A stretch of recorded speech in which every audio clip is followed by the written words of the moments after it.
Ça enregistre.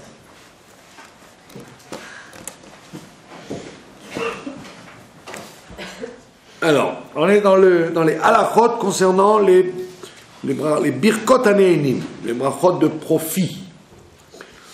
Quand on mange quelque chose, on ne doit pas manger sans faire une bénédiction, sinon on s'appelle ou un sacrilège ou un voleur. Deux façons de voir les choses. Soit on est un sacrilège, on prend quelque chose de sacré, on l'utilise pour du profane, ou tout simplement on est un voleur, puisque Dieu nous a donné cette terre, et ce qu'elle contient à condition qu'on fasse une bénédiction sur elle. On ne peut utiliser ce monde-là que si on le sublime, sinon on est un voleur. Alors maintenant on est dans les problèmes qui peuvent se poser de ce qu'on appelle la bracha levatala, on a vu, qu'il faut absolument éviter de faire une bénédiction pour rien. Donc on a vu plusieurs cas de bénédiction pour rien. Par exemple le jour d'un jeûne, il s'est mis à manger alors qu'il a complètement oublié que c'était un jeûne. Donc on a fait la différence si c'est un jeûne qui est considéré comme un vœu, ou un jeûne qui est considéré comme une tristesse publique. Donc si c'est un vœu, on avait expliqué la définition d'un vœu, c'est une chose exceptionnelle. Quand vous faites un vœu, la chose sur laquelle vous avez fait le vœu, elle devient un issour, elle devient une interdiction formelle. Donc quelqu'un qui fait le vœu, par exemple, il fait le vœu de ne pas manger de fromage, s'il mange du fromage, c'est comme s'il avait mangé du cochon, ou du lait, de la viande. Pourquoi ? Parce qu'il a prononcé le terme. Terminologie. Voilà. Le jour du jeûne, il y a des jeûnes qui sont considérés comme des vœux. C'est-à-dire, nous avons pris sur nous l'engagement de ne pas manger. Donc la nourriture devient à ce moment-là une interdiction, comme si on avait un morceau de cochon devant soi. C'est le cas, par exemple, de Tisha B'Av. Le jeûne de Tisha B'Av, si le matin vous réveillez le matin et vous prenez un verre d'eau, et puis vous vous rendez compte, oh, j'ai complètement oublié que c'est Tisha B'Av. Alors à ce moment-là, vous ne pouvez pas dire je vais goûter un peu, pour pas que la bracha soit pour rien, et je pose le verre. Non, puisque c'est un vœu. C'est comme un vœu. Le fait de ne pas se séparer du cibourg quand il y a eu un malheur, tout le monde doit, sauf une prescription médicale ou une raison, une permission, la nourriture est considérée comme un vœu. Donc si tu t'es trompé, soit à Kippour, soit à Tisha B'Av, bien que tu aies dit le nom de Dieu dans la bracha, par contre tu te réveilles le matin de Kippour, tu te fais un bon café noir, et puis tu t'as bien remué en plus. Non, tu n'as pas pris la cigarette, bon, c'est déjà bien. Puis Tom, tu fais, bon, j'ai un col de mes marrons, aïe, mais c'est Kippour, je suis complètement dans le cirage. Tu reposes le café, tant pis, tu as fait la bracha, et tu dis, Baruch Shem Kevod, parce que tu as dit, pour ne pas dire la bracha pour rien. Mais en aucun cas, tu ne peux goûter un peu pour ne pas que la bracha soit inutile, je vais un peu goûter. Tu peux pas, c'est une interdiction comme un vœu. Donc c'est comme si tu allais manger quelque chose d'interdit. Par contre, si c'est le jeûne d'Esther, ou le jeûne du 17 Tammuz, ou le jeûne du 10 Tevet, alors là c'est simplement une volonté de ne pas se désolidariser du malheur du Tzibour. Alors à ce moment-là, c'est un engagement que tu as pris sur toi. Et d'ailleurs, on voit bien que les femmes enceintes ou les gens malades, etc., on les dispense. Donc on voit bien que c'est pas aussi fort. Et donc à ce moment-là, si toi tu t'es trompé, eh ben, tu goûtes un peu et tu reposes le verre. Et tu continues ton jeûne. Comme ça, en même temps, tu as continué ton jeûne, puisque tu n'as pas mangé une quantité suffisante. Tu n'as pas bu une quantité suffisante. Et en même temps, tu n'as pas dit bracha pour rien. Donc on a vu un cas de problème où on a évité la bracha pour rien. Deuxième cas qu'on avait vu la semaine dernière, la semaine d'avant, c'est que si tu t'étais trompé, tu avais mangé quelque chose au lait après avoir mangé un repas de viande. Vous vous rappelez de ça? Par contre, ça peut arriver, tu as complètement oublié, tu as mangé un repas de viande, de vraie viande. Par contre, il s'est passé 1 heure, tu vas chez des amis, on te propose une glace. Et la personne a oublié complètement de te dire que c'est une glace au lait. Et toi, dans ta précipitation de manger une triple boule avec cassata et chocolat, tu as complètement oublié ton histoire de repas de viande et tu vas la manger. Et quand tu vas mettre à la bouche, tu dis « Ah, mais j'ai mangé de la viande tout à l'heure !» Qu'est-ce qu'on a répondu? Comme la séparation du lait et de la viande, ça n'est que de Rabbanan. Rabbanan, nos sages ont dit qu'il ne fallait pas manger dans le même repas, donc ils ont exigé un espace de temps qui peut aller de 6 heures à 1 heure. Les Hollandais, c'est 1 heure. Donc toi, tu n'es pas à table pour l'instant, tu as fini ton repas, tu as fini de manger ta viande. Donc comme il y a un problème de bénédiction pour rien, tu dois goûter ta glace au lait. Et pas la finir, bien évidemment. Règle à goûter pour que la bracha ne soit pas pour rien. Et tu dis à la maîtresse de maison, mettez-moi ça au congélo, je la mangerai plus tard. Donc tout ça, c'est une bracha pour rien, c'est la transgression du 3e commandement. Tu n'invoqueras pas le nom de Dieu pour rien. Donc comme c'est le 3e commandement, ça pèse quand même lourd dans la balance. Donc on te permet facilement, c'est pas un allègement ou un truc tiré par les cheveux, c'est obligé de faire comme ça.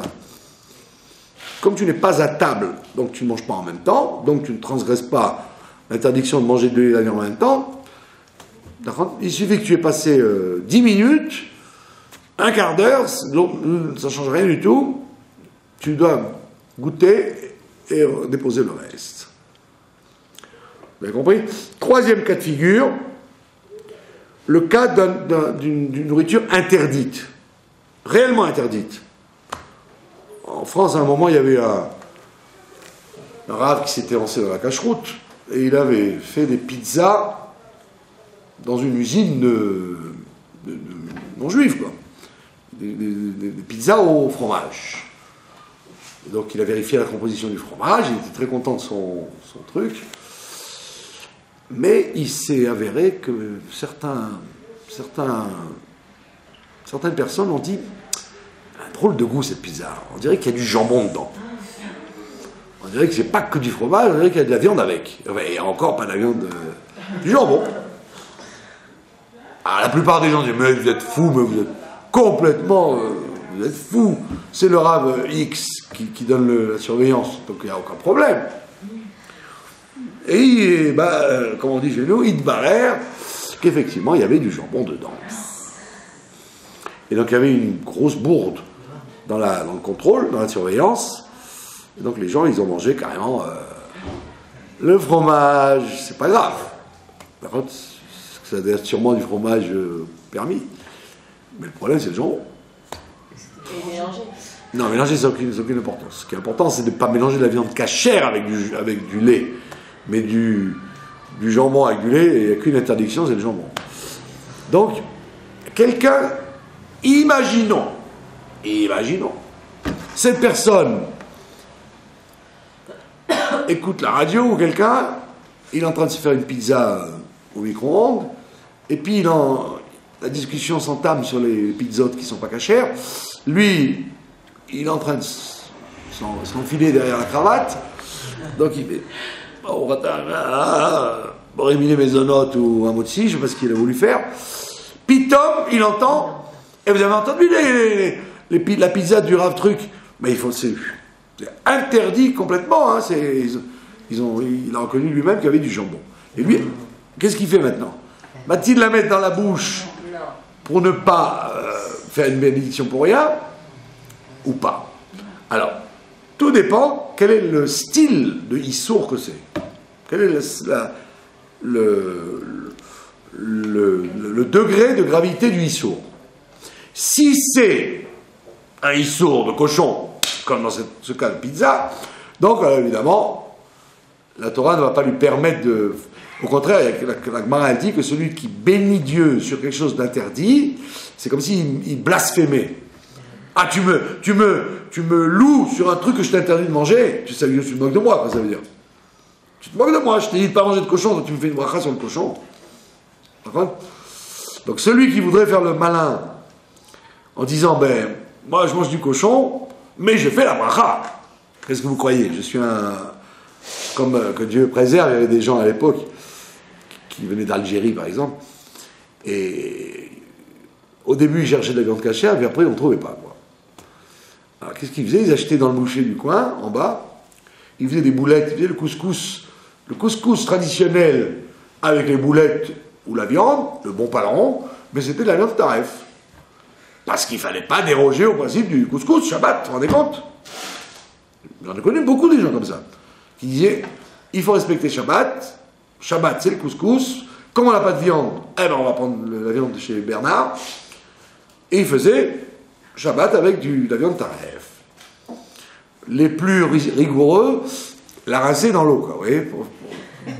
Non mais je me dis, bon, chez les Juifs, il y a tous les échantillonnages de choses farfelues. Et c'est du déjà vu, hein, c'est pas de la blague. Il y avait un autre exemple, le vin. Il y a un décisionnaire qui écrit, et c'est pas si vieux que ça, c'est il y a 100 ans de ça, il écrit, étant donné que le kidouche du vendredi soir, certaines opinions disent que c'est une mitzvah de la Torah, pas des Rabbanan, mais de la Torah, puisqu'on dit la phrase Mekadesh HaShabbat, donc c'est une mitzvah de la Torah, donc elle peut repousser la mitzvah de boire du vin goy. Puisque le vin goy qui est réellement interdit, c'est le vin de libation, qu'on utiliserait par exemple en Inde ou en Japon pour faire des incantations avec. C'est celui-là qui est le vin de la Torah interdit. Mais le vin qu'on appelle Stam Yenam, le vin Stam des Goïm, qui n'est pas un vin de libation, il est simplement interdit. Il n'a pas la même gravité que le vin de Vodazara, d'idolâtrie. Donc lui, il dit carrément, tu es dans un endroit où il n'y a pas de vin cachère, kidouche, tu peux faire sur du vin du Préfontaine, quoi. Je sais pas si ça existe encore. Un vin que tu as acheté à l'épicerie du coin. D'accord ? Évidemment, et c'est un possède connu, etc., qui a écrit ça. Évidemment, tout le monde lui saute à la gorge en disant « Tu es complètement fou. C'est vrai que le vin d'idolâtrie, il est spécial, mais tout vin, même du vin de non-juif, il bouche le cœur. Et donc, personne ne le permettra, pas seulement on ne le permettra pas. Je me rappelle d'un ami à moi qui est œnologue. Œnologue. Il goûte les vins, c'est lui qui fabrique les vins. Vous n'avez pas vu dans les vins que vous achetez, vous avez toujours derrière, sur la photo derrière, vous avez l'œnologue ils mettent toujours le nom de l'œnologue, pour dire c'est celui-là qui fait le vin. Vous voyez, alors vous le voyez dans les cuves, avec des cuillères, etc. Et c'est un métier extrêmement important aujourd'hui, parce que c'est grâce à lui qu'on gagne des prix, qu'on fait du bon vin. En Israël, ils n'avaient pas d'œnologue avant. Alors il prenait un non-juif qui faisait venir, qu'il fallait surveiller, etc. Mais maintenant, il y a beaucoup d'œnologues juifs qui ont fait des diplômes ou en Californie ou en France. Et donc, c'est des œnologues, et la preuve, c'est qu'ils gagnent beaucoup de prix, parce qu'ils sont très forts. Donc, l'œnologue, qu'est-ce qu'il fait ? D'abord, ça ne doit pas être un fumeur, ça ne doit pas être un enrhumé, ça ne doit pas être un asthmatique, il faut alors, il goûte comme ça, et il recrache. parce qu'il ne va pas devenir alcoolique. Si chaque fois, tous les 10 secondes, il doit boire un verre de vin, il va sortir pas clair. Donc il ne goûte pas réellement, ils mettent à peine au bord du palais et recrachent. Et ils savent si le vin est comme il faut ou pas. Donc j'avais un ami qui était œnologue. Il a travaillé chez Binyamina, après chez Efrat, après chez Chabad, après il est devenu indépendant, etc. Et lui, on lui avait proposé de faire un stage en France pour compléter ses études agronomiques qu'il avait faites ici. Il fallait qu'il aille en Champagne, et là-bas, il y a un grand centre d'œnologie, où les Français, malheureusement, sont bêtes, parce qu'ils font venir tous les Chinois, tous les Californiens, etc., et puis après, ils perdent le vin, parce qu'ils apprennent la technique aux autres. Pour gagner un peu, ils perdent beaucoup. Parce que tous les autres pays apprennent à faire le vin chez eux, et après, ils doublent les vins français. Donc, lui, il avait un contrat, et il devait être œnologue pour améliorer la qualité de son vin ici. Et alors, il a été voir le Rav Eliaou à l'époque, et il lui a dit, voilà, il n'y a rien à faire, il suffit de faire comme ça et de recracher. Et le Rav Eliaou, il dit, sous aucune permission, même si tu ne l'avales pas, le seul fait de l'avoir mis dans la bouche, ça bouche le cœur, et donc c'est interdit rigoureusement. Vous connaissez l'histoire du Rav de Brisk. Le Rav de Brisk, il y a eu un monsieur très très assimilé, qui est venu le voir, et il lui a dit, j'ai 100 questions contre le judaïsme. Alors il lui a dit, j'ai pas le temps de te répondre en ce moment, mais arrête de boire du vin non juif, et reviens me voir dans 6 mois. L'autre était très sérieux, il a arrêté de boire du vin, et 6 mois après, il lui a dit, tu sais, Rav de Brisk, j'ai 50 questions. Etc., etc., jusqu'à ce qu'il n'y avait plus de questions du tout, parce que toutes les questions qu'on a, c'est parce que c'est en fonction de ce qu'on mange et de ce qu'on boit, qui bouche le cœur ou qui le débouche. Donc, imaginons un cas de figure, vous arrivez chez des gens, d'accord? Donc, si vous a présenté la pizza au jambon, là, il n'y a pas de croque-motte, tant pis pour la bracha, vous ne mangez rien. Maintenant, si vous propose, ou alors je vous propose un vin, moi ça m'est arrivé, par contre, j'ai acheté dans un magasin un vin, avec une surveillance rabbinique. Comme il coûtait pas cher, j'ai dit, tiens, je vais acheter 2 bouteilles. Je vais à la caisse avec 2 bouteilles. Et par providence, je tourne les bouteilles pour payer, et je vois que sur l'étiquette de derrière, l'un, il avait effectivement la surveillance, et l'autre n'en avait pas. Et je dis au bonhomme, je dis, attends, mais dis-moi, c'est le même vin, et il y a 2 productions. Il dit, oui, il y a 2 productions. Il dit, alors, et les gens, tu les roules, quoi. Parce que la personne, elle voit une surveillance correcte, elle dit, ah, c'est bien. Alors elle prend un autre, elle ne va pas vérifier. Et donc moi j'ai pris le deuxième vin, puis quand je vois à la caisse, tac, que l'un, il y avait écrit sous la surveillance de tel, et l'autre, il y avait écrit embouteillé dans les propriétés de trucs, il y en a sans aucun rapport l'un et l'autre. J'ai dit, tiens, un escroc, parce que les gens ils ne peuvent pas savoir qu'il y a 2 productions. Il dit, oui, ça c'est cachère et ça c'est pas cachère. Donc j'ai commandé un stock. Donc imaginez-vous que j'avais cette bouteille à la maison. Vous allez chez quelqu'un, il vous sert un verre de vin comme ça.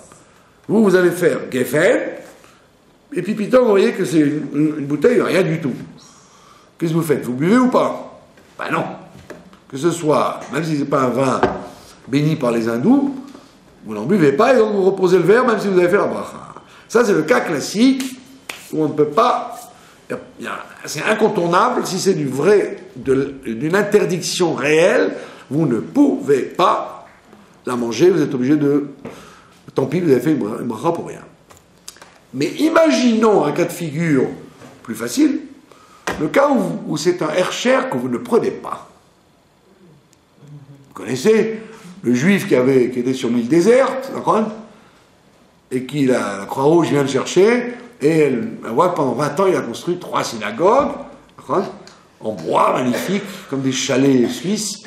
Alors le monsieur de la Croix-Rouge lui dit, bon, bravo, hein, vous avez bien travaillé pendant 20 ans. Et il dit, c'est quoi? Il dit, vous savez, je suis juif, alors j'ai fait une synagogue pour la semaine, une synagogue pour le Shabbat et les fêtes. Et il y a la 3e, c'est celle où je ne vais jamais.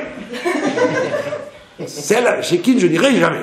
Et c'était donc construire une synagogue où il n'irait jamais.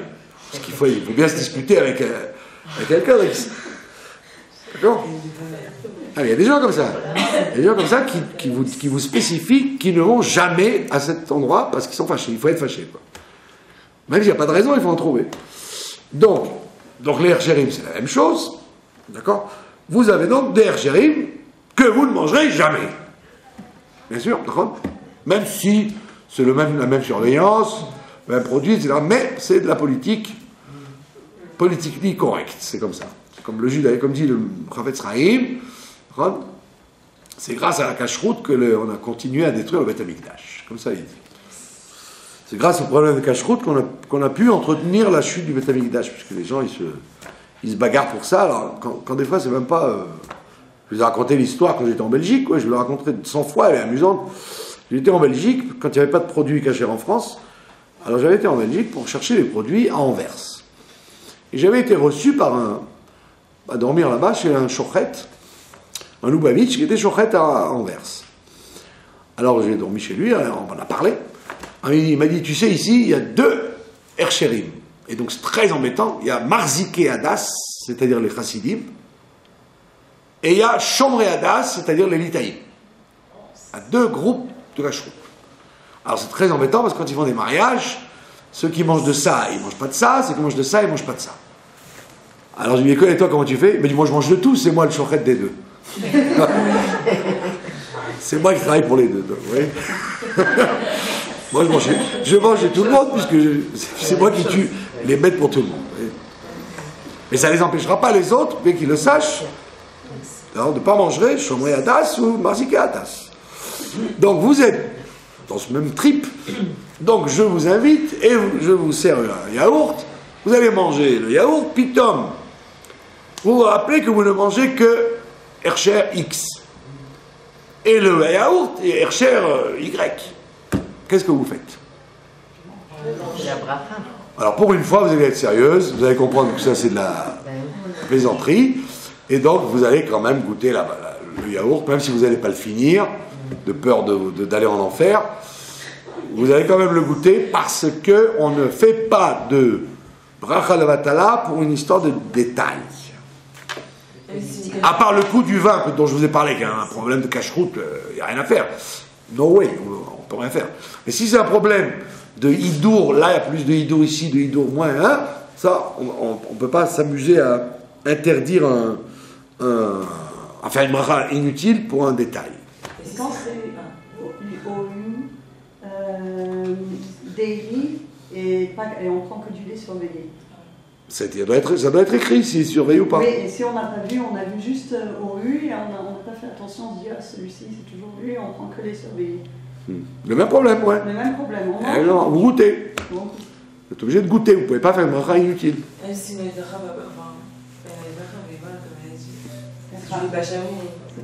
C'est ça, comme ça n'est qu'une khumra, etc., alors vous ne pouvez pas empêcher la bracha levatala. Il faut toujours savoir ce qu'on a l'un en face de l'autre.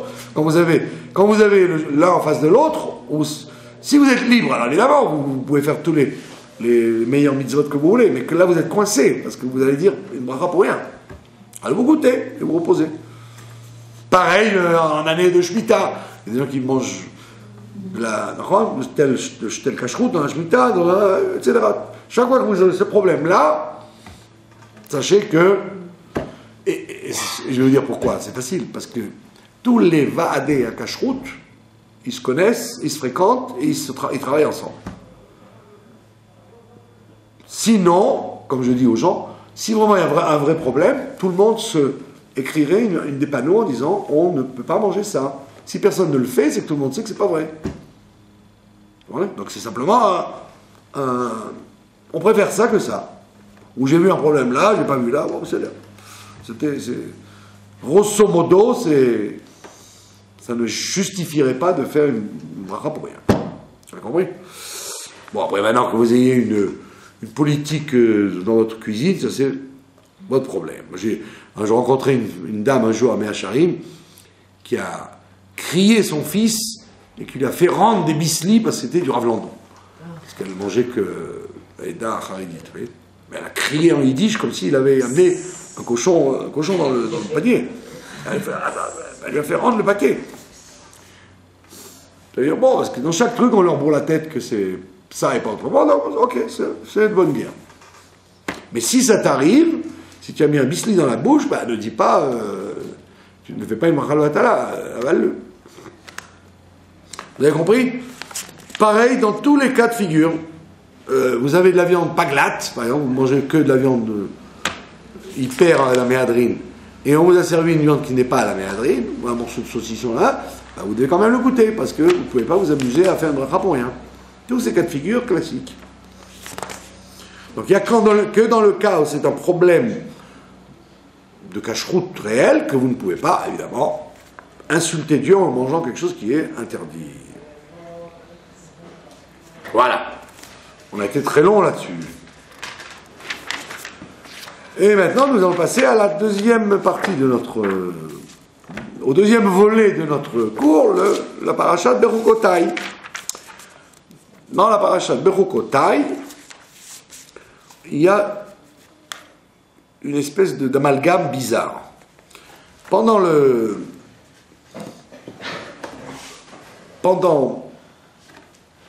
une grosse partie de la paracha, on parle des malédictions si on ne veut pas respecter les lois de la Torah, d'accord? Ça commence bien, si vous respectez mes lois, vous aurez ça, et je vous donnerai ça, vous allez voir, c'est le paradis sur terre. Et après, dans la troisième montée, on vous dit, si vous ne les respectez pas, on vous donne 39 malédictions. D'accord? Qui sont lues toujours le Shabbat, juste avant Shavuot, pour dire aux gens, attention, Shavuot, vous avez pris l'alliance avec vous, la Torah, donc faites attention que, comme c'est une alliance, bah, comme toute alliance, si tu fais ce qu'il faut, tu es récompensé, si tu fais pas ce qu'il faut, tu es puni. Bon, voilà, ça c'est les malédictions qu'après les bénédictions. Très bien. Juste après, dans la lecture d'aujourd'hui, donc, du mercredi, de quoi on vous parle? On vous parle d'une mitzvah qui n'a absolument plus rien à voir avec tout ça. C'est une mitzvah qui n'existe plus, puisqu'on n'a pas de Beth Amikdash. La mitzvah d'évaluation de son pas d'évaluation, d'offrande, de consécration de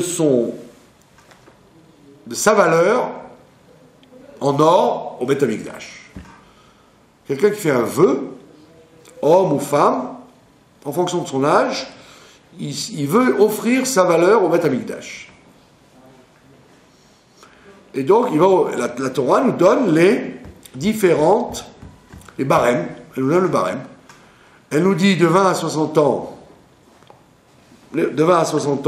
tu vaux tant de shkalim en or, shekel d'or, hommes et femmes, chacun en fonction de son âge et de son sexe, on a une valeur. C'est de là d'ailleurs qu'on apprend une chose intéressante, c'est que un enfant de 30 jours, il vaut 5 shkalim. C'est exactement ce qu'on paye quand on rachète l'enfant, le pidion à la peine, on donne justement cette valeur-là exactement à ce moment-là. C'est ce qu'ils vaut. Donc, très bien, on vous dit exactement, à l'époque ils étaient extrémistes, parce que ça coûtait beaucoup d'argent de donner sa valeur en or. Mais les gens veulent faire plaisir à Dieu, ils disent, bon, je ne peux pas me jeter dans le feu ou me jeter dans l'eau, mais je veux m'offrir au temple. Donc il va au temple et dit, voilà, on lui dit, amenez votre carte d'identité, votre livret de famille, et venez avec tant d'argent. Donc, tel l'âge qu'il a, femme ou homme, il offre cette valeur. Voilà. Mitzvah très bizarre. C'est une mitzvah qu'on appelle arachim.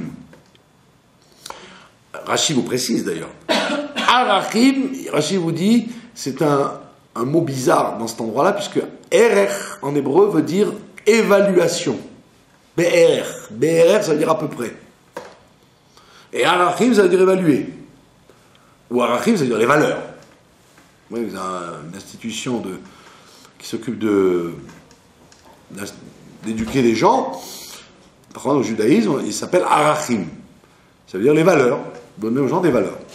On voit bien que Rachid dit c'est un mot qui n'a rien à voir ici, puisque il n'y a pas de valeur, il n'y a pas d'évaluation, puisque la Torah te la donne, la valeur. Elle ne te dit pas, tu veux donner 50 shekels ou 53? Non, elle te dit, t'as quel âge? Hop, tant. Donc il n'y a pas de valeur là-bas, c'est il n'y a pas d'évaluation, c'est une valeur fixe. Donc le mot Erer, il est un peu bizarre dans ce nom de mitzvah, mais c'est pourtant quand même le nom que porte la mitzvah, Arachim. Et on a par cette mitzvah une espèce de suite à ce qu'on a vu juste avant.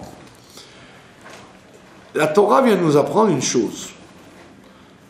On t'a dit, si tu fais les choses comme il faut, tu seras récompensé. Si tu fais pas les choses comme il faut, tu vas recevoir sur la tête. D'accord?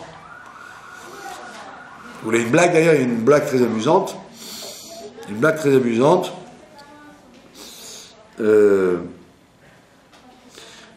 Il vous dit là-bas qu'il y aura même des coups des coups que tu ignores. Un coup que tu ignores. C'est-à-dire des trucs qui vont t'arriver, tu te demandes d'où ça vient. Alors il y a une blague qui dit, en général dans les synagogues, quand il y a un marié, quelqu'un qui va faire une brit mila, quelqu'un qui porte l'enfant, ou quelqu'un qui est lui-même Moël, qui s'est concis, etc. Quand il est dans la synagogue, on ne fait pas de tachanoun. C'est comme un jour de fête, on ne fait pas de confession de faute. Alors on dit que, en général, les gens, chez les chassidim, par exemple, dès qu'ils voient un streimel, un qui passe, ils disent oh, ça c'est un khatan cette semaine, donc on ne pose pas de questions, on ne fait pas tachanoun. Ou quelqu'un il fait comme ça, ah, brit mila, pas de tachanoun. Alors comment les gens ils cherchent pas tellement, ne posent pas de questions, alors qu'est-ce qu'ils font? Ils tapent sur la table et le gars il comprend qu'on ne fait pas tachanoun. Alors c'est ce qu'on dit, c'est le coup dont on ne sait pas d'où il vient. Vous voyez? J'ai entendu les 3 coups, allez, pas de tachanoun. Après, il va peut-être demander on appelle ça, aux gens de la choule, pourquoi on n'a pas fait tachanoun aujourd'hui. Mais au début, il ne pose pas très de questions, il peut sortir plus tôt, donc il entend. Hop! Donc il dit, ça c'est le coup, on ne sait pas d'où il vient. Bon, c'est une blague, c'est pour dire que c'est un coup positif celui-là. C'est un coup amusant. Donc, on te dit, tu te conduis bien, bravo, tu vas avoir toutes les bénédictions matérielles, spirituelles, les enfants, là, tu te conduis mal, vlan, tu prends dans la figure. Très bien. Alors maintenant, tu aurais pu poser une question, mais d'où ça vient ça, de prendre des coups, des bénédictions, d'où ça vient? Alors on te répond, voilà, ça vient de cette mitzvah de Arachim. Ça vient de Arachim. Ça veut dire, un jour il y avait le Admor Hazaken, le premier rabbi de Chabad, il était en train, il avait l'habitude de ne pas parler avec les gens s'il n'avait pas envie. On ne faisait pas ce qu'on voulait, quoi. Poser des questions quand on veut, parler avec lui quand on veut, c'était pas le comment on dit ça, l'auberge. Et il y avait un chassid, un grand chassid, qui avait une très grande question sur le traité qui parle de ça, justement, de Arachim. C'est compliqué. Il avait une très grande question. Alors il va voir le secrétaire, il lui dit, voilà, je voudrais voir le rabbi, j'ai besoin de lui poser une question. Il dit, le rabbi, il ne reçoit pas en ce moment. Il dit, mais c'est important, c'est une question sur mon étude, j'ai besoin de... Il dit, je te dis, le rabbi ne reçoit pas en ce moment. Il dit, ok, bon, comme il a vu qu'il ne pouvait pas passer par la filière normale, qu'est-ce qu'il a fait? Il est rentré subrepticement dans la chambre du Admorazaken et il s'est caché sous le lit. Il dit, quand il va rentrer, il va fermer la porte, je pourrais surgir du lit et lui dire, voilà ma question. Kachaya. Et c'est comme ça qu'il a fait. Et le Admorazaken rentre dans sa chambre, l'autre était planqué sous le lit.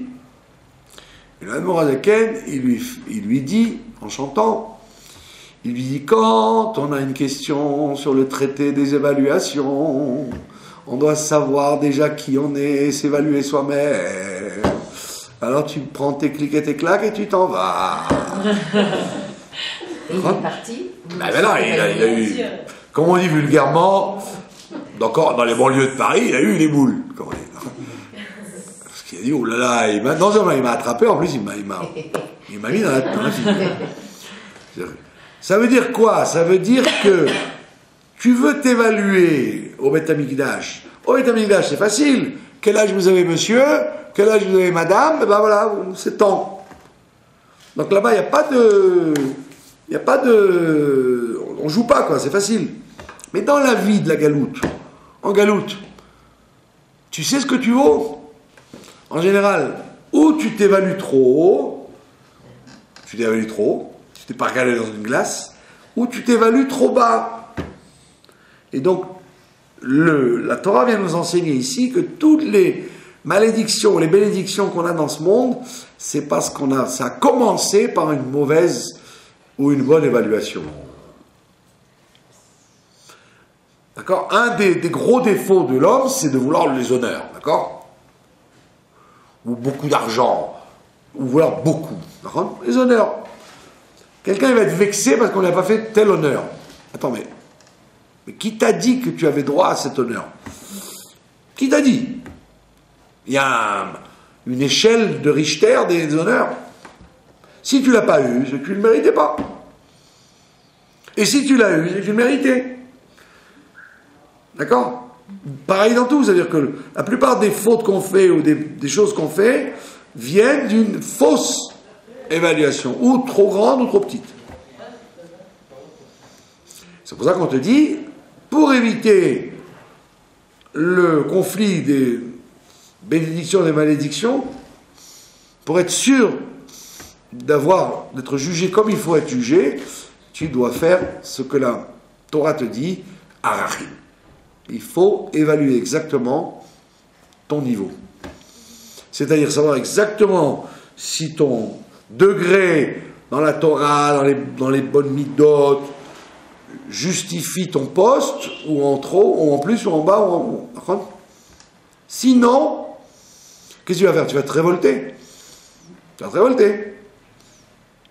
Alors qu'en vérité, tu aurais dû dire, ce qui m'arrive, c'est en vérité exactement ce qui doit m'arriver. Alors que quelqu'un va dire, puisque j'aurais voulu être riche et je ne suis pas riche, eh ben tant pis, je ne vais pas faire Shabbat. Ça lui apprendra au bon Dieu, il n'avait qu'à prendre riche. Puisque je suis intelligent et on ne me reconnaît pas, eh ben tant pis, je vais mettre mon intelligence dans le mal. Donc, la plupart des fautes que l'on fait, ou des mitzvot qu'on fait mal, ça vient justement parce qu'on ne peut pas les évaluer. On n'évalue pas les choses comme il faut. Tu te lèves le matin, tu aurais dû dire, quelle chance j'ai de pouvoir louer le bon Dieu. Tout le monde n'a pas cette chance. Il y a plein de gens qui n'ont pas eu l'éducation pour qu'on leur apprenne ça. D'accord? Moi, j'ai eu la chance, soit parce qu'on me l'a appris, soit parce que je l'ai découvert tout seul. Je peux faire les brachot, faire la prière, aller à la synagogue, faire une bracha avant de manger. J'ai cette chance-là. Au lieu de ça, qu'est-ce que je fais? Je dis, oh là, je fais tout ça comme ça en disant, oh, ouais, de toute façon, je fais un travail bidon, je m'enquiquine toute la journée. Attends, mais la chance, elle est là ou elle est là? Toi, tu aurais voulu faire comme ton voisin, juif ou goy, qui s'est levé, après le pyjama, il a mis son pantalon, il est parti au travail, ni Torah, ni Tfila, ni rien du tout, mais il est directeur de la banque. C'est ça que tu voudrais? Donc tu n'as pas évalué à juste titre la chance que tu as par rapport à la malchance que lui a. Tu vas dire, ouais, mais dans ce monde-là, le monde futur, j'en sais rien ce qui se passe, mais dans ce monde-là, lui il est bien, et moi je galère. Donc c'est un manque d'évaluation. Donc tu vas traîner tout ton judaïsme en disant, c'est vraiment dommage, parce que voilà, il y en a qui font rien, ils sont bien, moi je fais beaucoup et je fais rien, et j'ai rien. Mais qui t'a dit que tu évalues les choses comme il faut? Si tu évaluais les choses comme il faut, tu serais... Si Dieu avait décidé de te rendre beau, riche et en bonne santé, ben il l'aurait fait. S'il ne l'a pas fait, c'est que soit c'est de ta faute, soit c'est pas ton destin, et tu n'as rien à chercher là-dedans. Donc on n'arrête pas de manquer l'évaluation. Et toutes les relations humaines viennent de là. Du manque de hiérarchie que tu as. Quand tu t'estimes plus grand que l'autre, donc c'est l'autre qui aurait dû être gentil et toi qui peut être méchant, tu vas toujours t'arranger pour désévaluer les choses. En plus, comme dans cette mitzvah, on te dit de 20 à 60 ans, tu vaux beaucoup plus que de 60 à la mort. D'accord? C'est vrai? Alors que la femme, c'est le contraire. Dans son jeune âge, elle vaut moins que quand elle est plus vieille, parce que quand elle est plus vieille, elle est plus efficace. Donc ça veut dire que la valeur que tu as, elle dépend aussi de ton âge et des conditions. Ça veut dire que tu ne dois pas dire, ah, ma valeur elle a été fixée quand j'avais... Je me rappelle, quand j'avais 20 ans, j'ai décidé ce que je vaux, eh ben je ne bouge pas de là. Mais non, tu dois bouger de là. Peut-être tu vaux mieux parce que tu es plus sage, ou peut-être tu vaux pire parce que tu es gâteux.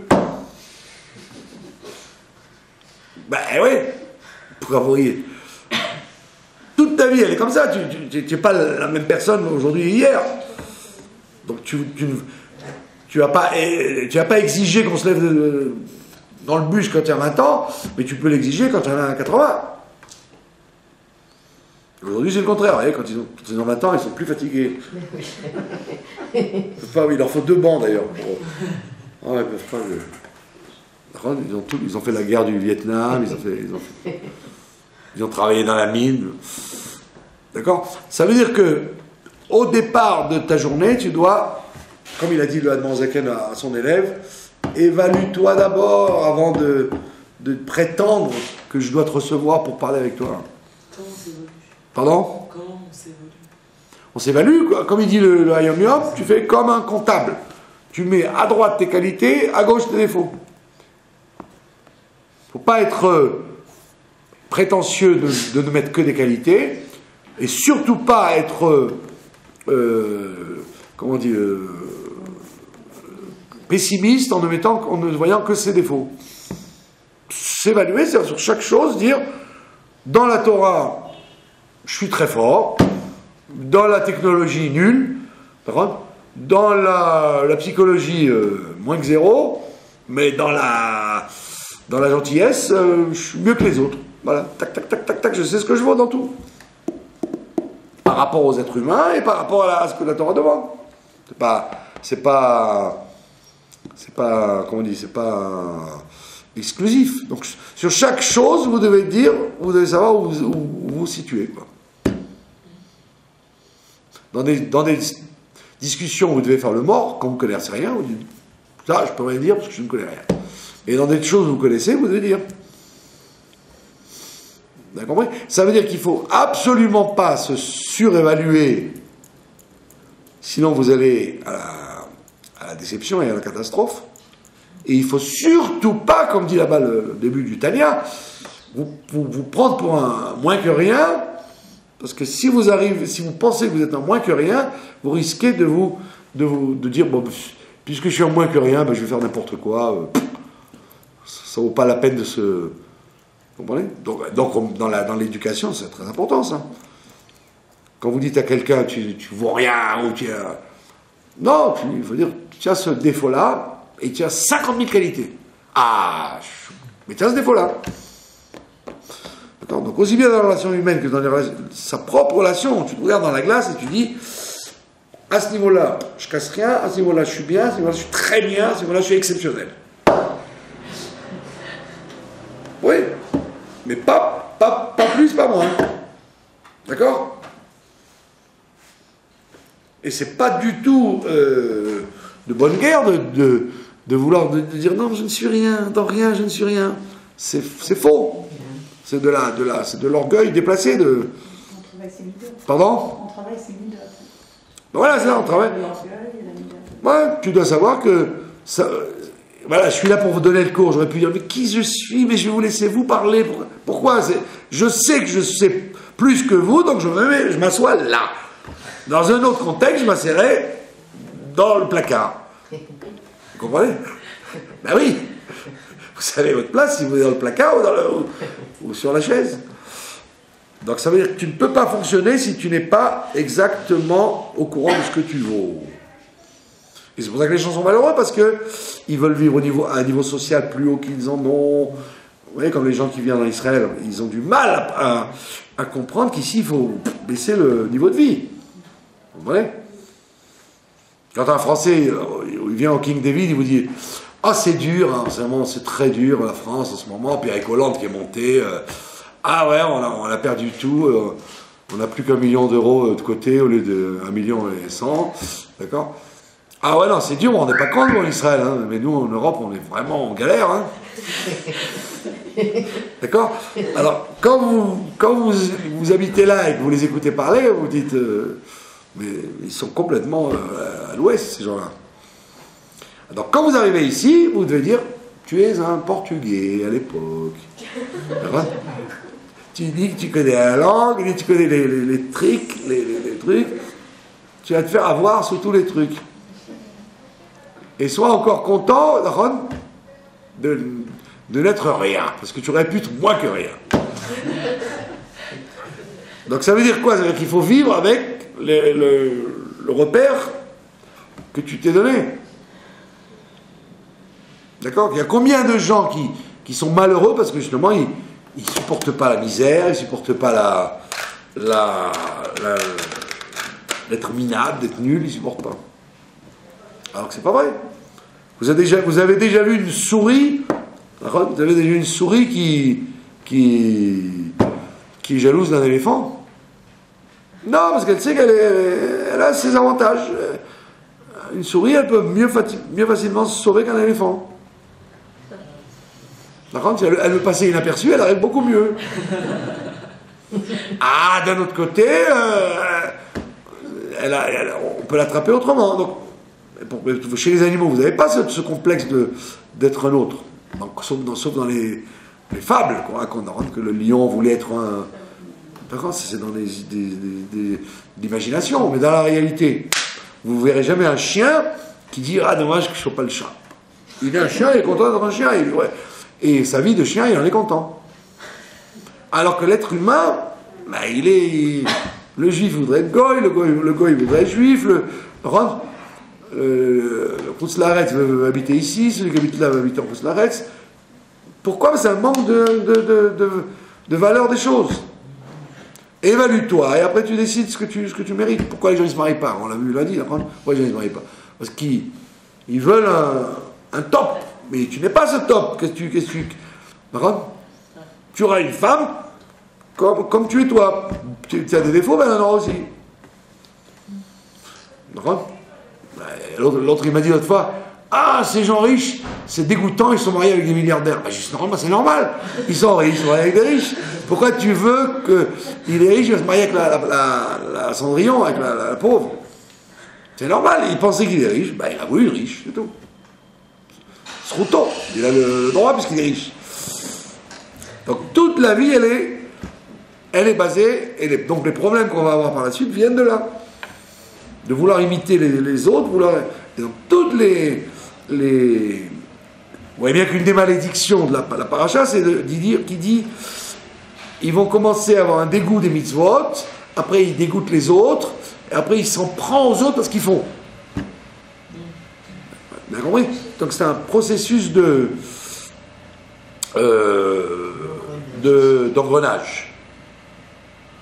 Pour quelles raisons les gens se dégoûtent des mitzvot? Parce qu'ils se disent, moi je sens pas l'élection. Dieu m'a élu, j'ai pas été élu. J'aurais pu être un goy. passer inaperçu chez les goïms. Mais je suis juif, qu'est-ce que je peux faire? Alors, bon, alors, puisque je suis juif, ben, je vais être pro-palestinien, pro-malheureux, pro les gens malheureux. Après, je vais attaquer les religieux, puisque je me dégoûte de moi-même, donc je l'attaque, etc., etc., etc. Donc, tout vient du fait que tu n'as pas su évaluer ce que tu es au début, au départ. Il faut trancher. Donc, on voit qu'effectivement, le bonheur que la Torah vous propose, il ne peut avoir lieu que si vous avez accepté votre condition. Si vous arrivez à la changer, il faut le faire. Si tu vois que tu ne peux pas la changer, ben tu l'acceptes, comme elle est. Des fois, vous voyez dans la rue des gens, des handicapés, mais ils se comportent comme des gens qui marchent. Parce qu'ils se sont acceptés comme ils sont. Vous avez compris? Donc quand vous vieillissez, acceptez-vous en train de vieillir. Quand vous êtes incapable de quelque chose, acceptez-vous comme incapable, etc., etc.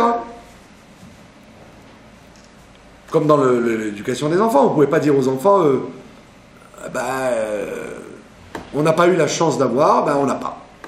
C'est comme ça. Parce que si vous-même ça vous dérange, vous allez faire pénétrer dans la tête des enfants ce côté de frustration que vous avez vous-même. Alors il faut dire, bon Hachem, comme c'est bien. Donc c'est pour ça qu'il faut, avant Shavuot, donc faire cette mitzvah de Arachim, c'est-à-dire d'évaluer sa valeur, la valeur des gens qui sont autour de nous, en face de nous, derrière nous, etc. Et à ce moment-là, on peut mieux accomplir ce qui est écrit dans la paracha, si vous allez dans mes décrets, Telechou, vous irez où? Au Beit Hamikdash, le 3e. Voilà. C'est un peu... Je vous remercie de votre attention. C'est un peu, comme le rabbi dit, ouvrir les yeux. Voilà. Non? Ouvrir les yeux. Ben oui, exactement.